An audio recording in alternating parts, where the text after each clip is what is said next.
এমন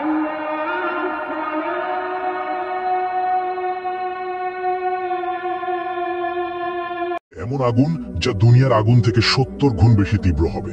মানুষ তাতে জ্বলে পড়ে যন্ত্রণায় ছটফট করবে, কিন্তু মৃত্যু ঘটবে না। সেখানে এমন ভয়ঙ্কর ঠান্ডা থাকবে যে মানুষ বরফের মতো জমে যাবে। সেখানে খাবার হিসেবে দেওয়া হবে কাঁটাযুক্ত বিষাক্ত জাক্কুম ফল, যা খেয়ে মানুষ যন্ত্রণায় ছটফট করবে। গ্লাস দিয়ে তাদেরকে পান করানো হবে ফুটন্ত পানি, দুর্গন্ধযুক্ত রক্ত ও পুজ। হ্যাঁ বন্ধু, এটা সেই ভয়াবহ জাহান্নাম যা প্রতিটি অপরাধীকে ফেস করতে হবে। ইসরাফিল আলাইহিস সালাম প্রথমবারের মতো একটা দীর্ঘ গভীর শ্বাস নিলেন। তারপর ঠোঁট ছুঁয়ে দিলেন শিঙায়। অতল গহ্বর থেকে উঠে এলো শিঙার শব্দ, ভয়াবহ হাড় কাঁপানো শব্দ। প্রথমে তাতে কেঁপে উঠল মক্কা আল মুকাররমা, তারপর সেই ঢেউ ছড়িয়ে পড়ল মদিনা আল মুনাওয়ারাতে, আবৃত করল মসজিদে নববীর প্রতিটি ইট, প্রতিটি স্তম্ভ। কাঁপল ইস্তাম্বুল, দুলে উঠল ঐতিহাসিক আয়া সোফিয়া। লন্ডনে থেমে গেল বিগ বেনের সময়। নিউ ইয়র্কের আকাশচুম্বী দালানগুলো গর্জে উঠল ভয়ের কম্পনে। টোকিওতে যন্ত্রপাতি ছিন্ন ভিন্ন হয়ে পড়ল। একই মুহূর্তে গোটা পৃথিবীর প্রতিটি প্রান্তে ছড়িয়ে পড়ল সেই বিকট শব্দ। আকাশের তারারা একে একে নিভে যেতে লাগলো। সেই দীপ্তিমান সূর্য ডুবে গেল অদৃশ্য অন্ধকারে, আর চাঁদ ভেঙে টুকরো টুকরো হয়ে গেল আকাশের বুকে।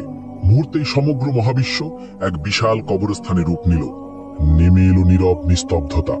সবকিছু সম্পূর্ণ অন্ধকার, সবকিছু মৃত্যু কোলে ঢলে পড়েছে। সবকিছু আচ্ছাদিত হয়ে গেল, শুধু আল্লাহ অবশিষ্ট রইলেন। ঘোষণা আসলো, আজ কার জন্য রাজত্ব? কিন্তু কেউ উত্তর দিল না। কতক্ষণ স্থায়ী হলো এই ভয়াবহ নীরবতা? 40 বছর, নাকি 40 দিন, নাকি 40 ঘন্টা? কেউ জানে না, কারণ সময়ও থেমে গেছে, স্থানও বিলীন হয়ে গেছে। শুধু আল্লাহ জানেন এই অপেক্ষার দৈর্ঘ্য কত হবে। মৃতরা মিশে গেছে মাটির সঙ্গে, হাড়গুলো মিশে গেছে ধুলায়, চুলগুলো পচে গেছে, নখেরও অস্তিত্ব নেই। কিন্তু আত্মাগুলো এখনো অপেক্ষায় আছে। বারজাকের জগতে তারা অপেক্ষা করছে, কারোর জন্য কবরের শাস্তি, কারোর জন্য কবরের নেয়ামত। কিন্তু সবাই অপেক্ষায়। তারপর এলো সেই পবিত্র মুহূর্ত। দ্বিতীয় আদেশ প্রতিধ্বনিত হলো, সিঙায় আবার ফু দাও ইসরাফিল। ফলে ইসরাফিল নিলেন দ্বিতীয়বার গভীর শ্বাস। কিন্তু এবার তা ভিন্ন, এবার তা জীবনের শ্বাস, এবার তা পুনরুত্থানের শ্বাস। ইসরাফিল দ্বিতীয়বারের মতো সিংহায় ফু দিলেন। শব্দ ছড়িয়ে গেল সর্বত্র। পৃথিবী ফেটে যেতে লাগলো প্রচন্ড শব্দে। এক এক করে কবরগুলো খুলে গেল। ভেতর থেকে উঠলো হাত, তারপর বাহু, তারপর মাথা। হাড়গুলো এক একে জোড়া লাগলো। মাংস জুড়ে গেল হাড়ের সঙ্গে, চুল গজিয়ে উঠলো মাথায়, চোখ বসে গেল চোখের কোটরে। প্রতিটি মানুষ দাঁড়িয়ে গেল একে একে, ধুলো মাটিতে ঢাকা, অবাক, নগ্ন, ভীত আর কাঁপছে। তারা জিজ্ঞেস করলো, কে আমাদের ঘুম থেকে জাগালো? তারপর তারা মনে করলো সেই ভয়াবহ সত্য। তারা বলতে লাগলো, হায় আফসোস আমাদের, নবীগণ সত্য বলেছিলেন। এটাই সেই প্রতিশ্রুতি যা দয়াময় আল্লাহ দিয়েছেন। এই চিৎকার ছড়িয়ে পড়লো চারদিকে, প্রতিধ্বনিত হলো আর্তনাদ। কিন্তু এখন অনেক দেরি হয়ে গেছে। ভয়ঙ্কর ভয় বিরাজ করছে সবখানে। তারা পালানোর জায়গা খুঁজছেন, কিন্তু নেই। তারা লুকানোর জায়গা খুঁজছেন, কিন্তু তাও নেই। তারপর দূর থেকে ভেসে আসছে কণ্ঠস্বর। ফেরেশতাগণ বললেন, লাইন ধরো, সবাই হাসরের ময়দানে যাও। এই আদেশ শুনে মানুষ যেন পালহারা ভেড়ার পাল টেনে নেওয়া হচ্ছে একে একে, দলবদ্ধভাবে। কাঁপতে কাঁপতে হাঁটছে, শ্বাস আটকে যাচ্ছে, হৃদপিণ্ড দ্রুত কাঁপছে। তারা ফিসফিস করছে, ইয়া রাব্বি, ইয়া রাব্বি। কিন্তু এখন অনেক দেরি হয়ে গেছে। যখন সুযোগ ছিল দুনিয়ায়, তখন তারা নামাজ পড়েনি, তখন তারা আল্লাহকে মনে রাখেনি। এখন মনে পড়ছে, কিন্তু খুব দেরি হয়ে গেছে। এদিকে হাসরের ময়দান পৃথিবীর মতো বিস্তৃত, বরং আরো প্রশস্ত। কোটি কোটি মানুষ, অসংখ্য প্রাণ একত্রে। আদম আলাইহিস সালাম থেকে শেষ নবজাতক পর্যন্ত সবাই এখানে উপস্থিত। অসংখ্য ভিড়, শ্বাস নেবার জায়গা নেই, চলাফেরার জায়গা নেই। মানুষ ভয়ে একে অপরকে চেপে ধরছে। সূর্যকে কাছে আনা হয়েছে, ঠিক মাথার উপরে, শুধু 1 মাইল দূরে। কি অসহ্য তাপ! শরীর থেকে ঘাম ঝরছে অবিরত। কেউ তাদের গোড়ালি পর্যন্ত ঘামে ডুবে আছে, এরা সামান্য পাপী। কেউ হাঁটু পর্যন্ত ডুবে আছে, এরা মাঝারি পাপী। কেউ কোমর পর্যন্ত ডুবে আছে, এরা অনেক পাপী। কেউ গলা পর্যন্ত ডুবে আছে, এরা মারাত্মক পাপী। কেউ ঘামের মধ্যে মুখ নাক ঢেকে আছে, এরা সবচেয়ে ভয়ঙ্কর পাপী। তারা ঘামে ডুবে যাচ্ছে, কিন্তু মরতে পারছে না, কারণ মৃত্যু আর নেই। এই শাস্তির মধ্যেই সময় অতিবাহিত হচ্ছে। বছরের পর বছর কেটে যাচ্ছে, তবুও তারা দাঁড়িয়ে হাসরের ময়দানে। 1000 বছর গেল, 2000 বছর গেল, 3000 গেল, 5000 গেল, 10,000 গেল। এইভাবে 50,000 বছর চলে গেল। তবুও তারা অপেক্ষায়। তারা কাঁদছে, ইয়া রাব্বি, ইয়া রাব্বি, আমাদের বিচার শুরু করো না এখনই। এই অপেক্ষা শাস্তির চেয়েও কঠিন। আমাদেরকে জাহান্নামে নিক্ষেপ করো, কিন্তু তবু এই অপেক্ষা শেষ করো। আমরা আর পারছি না। কিন্তু আল্লাহ, যিনি ন্যায় বিচারক, তাদেরকে অপেক্ষায় রাখলেন। কারণ দুনিয়ায় তারা তার আদেশকে অপেক্ষায় রেখেছিল। তারা সালাত বিলম্ব করেছিল, তারা তওবা পিছিয়ে দিয়েছিল। আর আজ তারাই অপেক্ষায়। এমন সময় জাহান্নামের আগমন। হঠাৎ দূর থেকে একটা ভয়ঙ্কর শব্দ ভেসে এলো, যেন হাজার আগ্নেয়গিরি বিস্ফোরিত হচ্ছে, যেন লক্ষ ভূমিকম্প একসঙ্গে ঘটছে। শব্দ ক্রমশ তাদের কাছে আসছে। মানুষ কানে আঙ্গুল দিচ্ছে, কিন্তু কোনো লাভ নেই। শব্দ তাদের হাড় কাঁপিয়ে দিচ্ছে, অস্থি মজ্জায় ঢুকে যাচ্ছে। তারপর দূর থেকে দেখা দিল জাহান্নাম, ভয়ঙ্কর জাহান্নাম, 70,000 শৃঙ্খল দিয়ে বাঁধা। প্রত্যেক শৃঙ্খলে 70,000 ফেরেশতা টেনে আনছে। জাহান্নাম যেন জীবন্ত দানব, রাগান্বিত, ক্ষুধার্ত আর বুনো। মানুষকে দেখে সে আরো দ্রুত ছুটতে চায়। শৃঙ্খল টেনে ধরে আছে ফেরেশতারা অত্যন্ত কষ্টে। জাহান্নাম গর্জে উঠছে, সে মানুষকে খেতে চায়। যখন হাসরের মাঠের দিকে আসে, তার ক্রোধ আর ধরে রাখা যায় না। হঠাৎ ভেতর থেকে বের হলো এক বিশাল অগ্নিপিণ্ড, একটি মোটো পাহাড়ের মতো আকারের জ্বলন্ত দাউ দাউ করা আগুন। বিদ্যুতের গতিতে হাসরের মাঠের দিকে ছুটে এলো। কয়েক সেকেন্ডের মধ্যে মানুষের কাছে পৌঁছে গেল।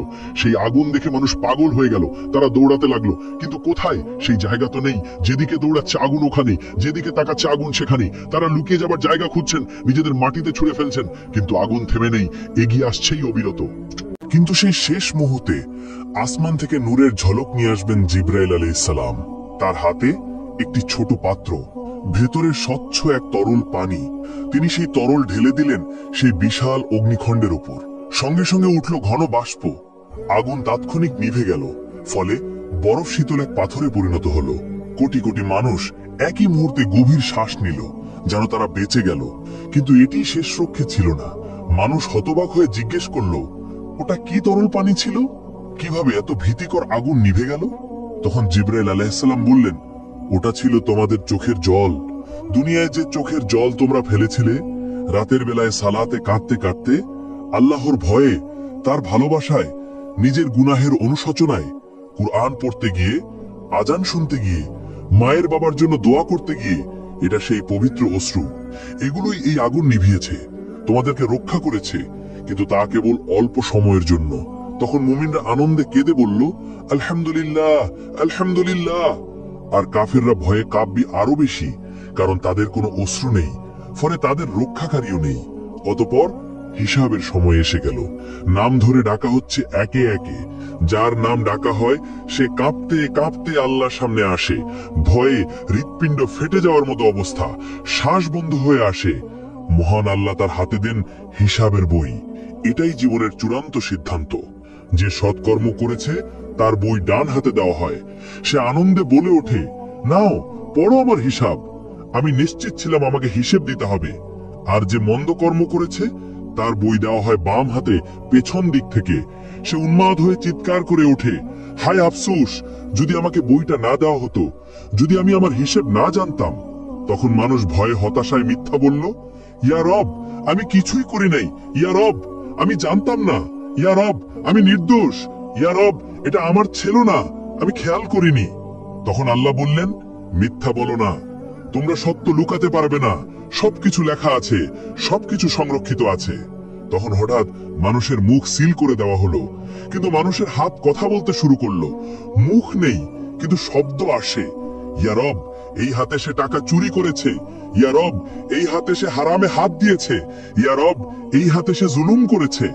পা সাক্ষ্য দিল, ইয়া রব, এই পা দিয়ে সে দৌড়ে গিয়েছে গুনাহের পথে। ইয়া রব, এই পা দিয়ে সে গিয়েছে জুলুমে। ইয়া রব, এই পা দিয়ে সে যায়নি মসজিদে। চোখ জানালো, ইয়া রব, এই চোখ দিয়ে সে হারামের দিকে তাকিয়েছে। ইয়া রব, এই চোখ দিয়ে সে নোংরা ছবি দেখেছে। কান বলে উঠল, ইয়া রব, এই কান দিয়ে সে হারাম শুনেছে। ইয়া রব, এই কান দিয়ে সে গীবত শুনেছে।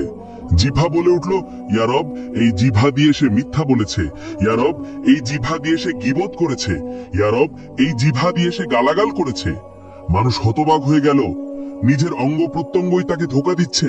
তারা আক্ষেপে নিজেদের চামড়াকে বলল, তোমরা কেন আমাদের বিরুদ্ধে সাক্ষ্য দিলে? তারা উত্তর দিল, আল্লাহ, যিনি সবকিছুকে কথা বলান, তিনি আমাদেরও কথা বলালেন। এভাবে সত্য প্রকাশ হয়ে গেল পুরোপুরি।